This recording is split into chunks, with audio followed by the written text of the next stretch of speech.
What's up you guys? ShartimusPrime here on the ShartimusWang channel, doing some more comic book reviews in my extremely tight Deadpool shirt.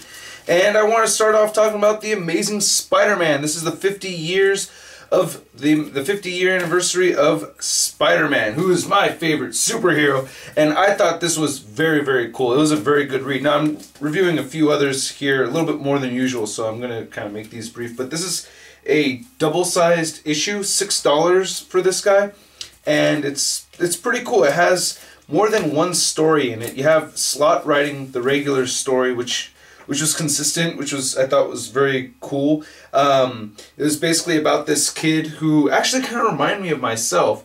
This what was the kid's name? It was like Andy Maguire, you know, which I thought was a cool mix between Andrew Garfield and Tobey Maguire. But he's just this regular kid. He's not a nerd. He's not a jock. He's a C student.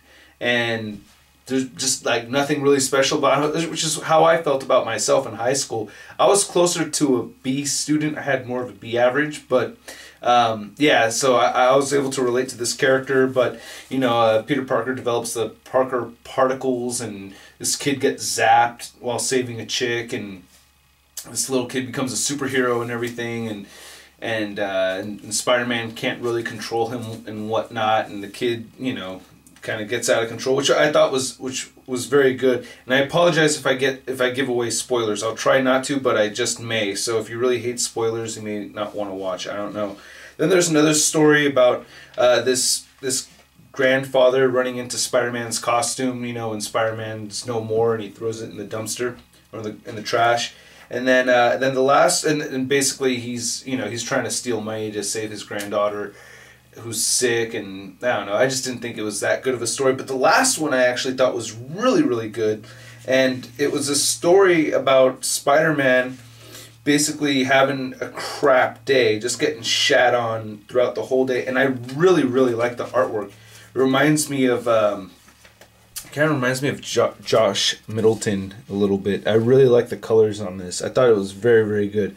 I really, really like the artwork on this one. So basically, you know, Spider-Man's late, and he hears screaming in an alleyway. He stops to go save this damsel in distress, swings in, kicks the thug in the back, and then turns around and is like, "Oh, what the hell, man!" And the damsel was actually a dude, like with kind of like shoulder-length hair and a goatee. He's like, "What the hell?" And he's like, "Well, at least I think." He's like, "Oh, I thought you were a girl. Well, at least I saved you from that mugger." He's like, "No, that's my wife." And it's this big ass girthy woman, and she decks Spider-Man right in the face. And then there's a fire, and Spider-Man runs in there to try to save the innocents in the fire and everything. And it turns out it was the fire department's test. So there's just a bunch of mannequins in there, and it's just a crap day for Spider-Man until he runs into this little kid and Spidey takes a kid web swinging around the town, and you know, he feels better. So I thought it was a very cool read. I really liked this a lot. This was a good, fun Spider-Man book to pick up. Double the price, but I thought it was very well worth it. So definitely get that if you haven't, especially if you're a Spider-Man fan. Must get. And I have to say that I really like the cover. It shows Spidey in all his different outfits and everything. Only one real kind of thing is that, you know, they have like a first appearance Spider-Man over here, and they also have this regular Spider-Man. I felt like they didn't really need to have that there so much because they look so similar. They could have added a different costume in there. I don't know which one. They have almost all of them. They have Iron Spider, Black Spidey, you have Scarlet Spider, you have Original Scarlet Spider, you have Cosmic Spidey, you have Big Time Spidey, and you have, oh, they could have used the Amazing Baghead. I don't know. So anyway, before Watchmen, Minutemen #2. Love this book. I absolutely love this book, man. This is probably my favorite read right now. I think Darwin Cook is killing it with this. I was against the Before Watchmen thing. I did not want to pick it up. When I heard about the Minutemen, a lot of people were saying good things. I really liked issue #1. Issue #2, even better, man. I absolutely love this. I love the artwork. Darwin Cook does the art and the stories for this, and it is just killing it.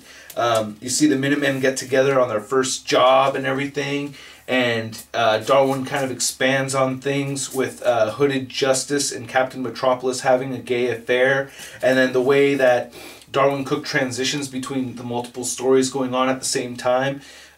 You know, like there's a whole thing where for Ursula, she wants to go rescue a bunch of kids that are that that are being sold on the market and everything. She wants to rescue those kids, and Night Owl and Mothman go help her and everything, and then they find like all these kids and everything. It's really, but there's I guess like there's just somebody hung themselves, and at the same time it's like Hooded Justice and Captain Metropolis are having gay sex, and there's like a lot of there's a lot of visuals in there that kind of they match each other up, you know what I mean? Like as they transition, very much like the original Watchmen.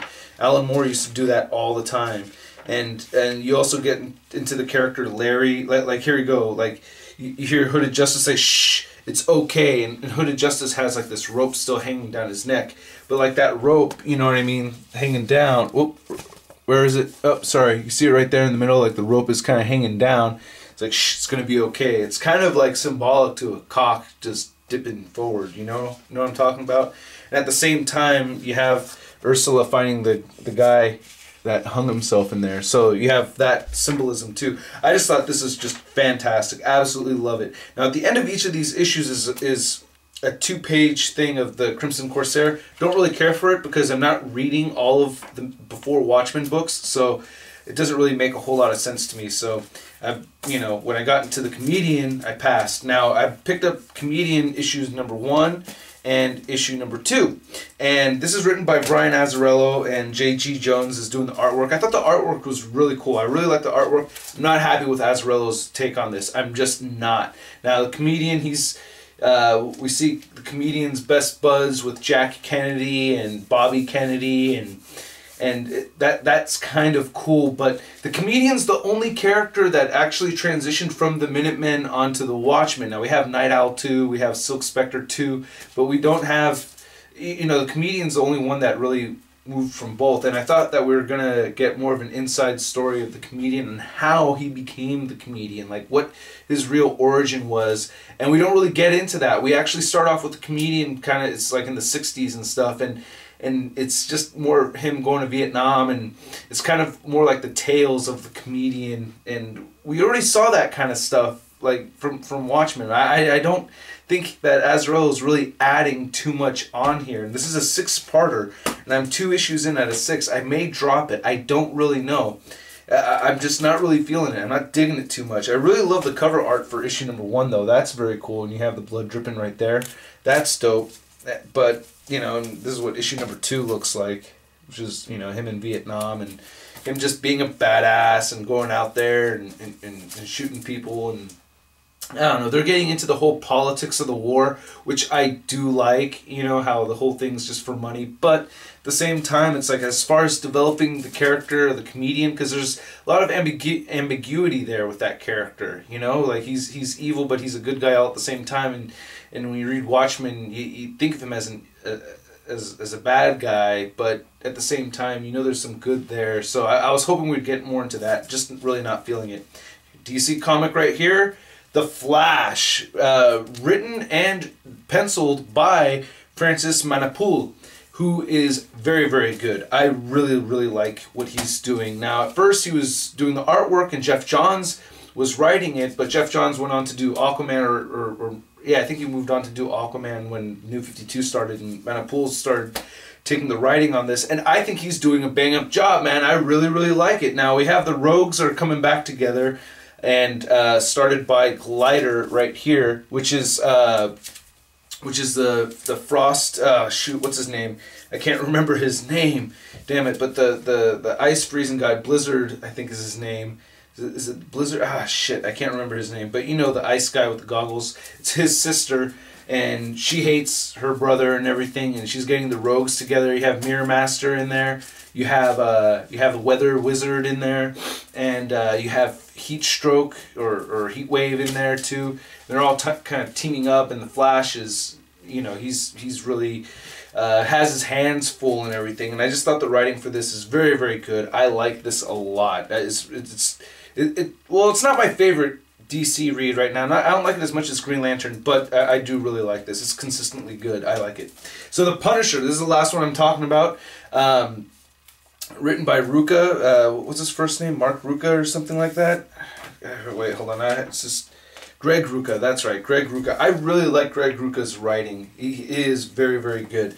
I really liked his. I first got to know his writing when he was writing Wolverine a long time ago, like back in 2004, something like that.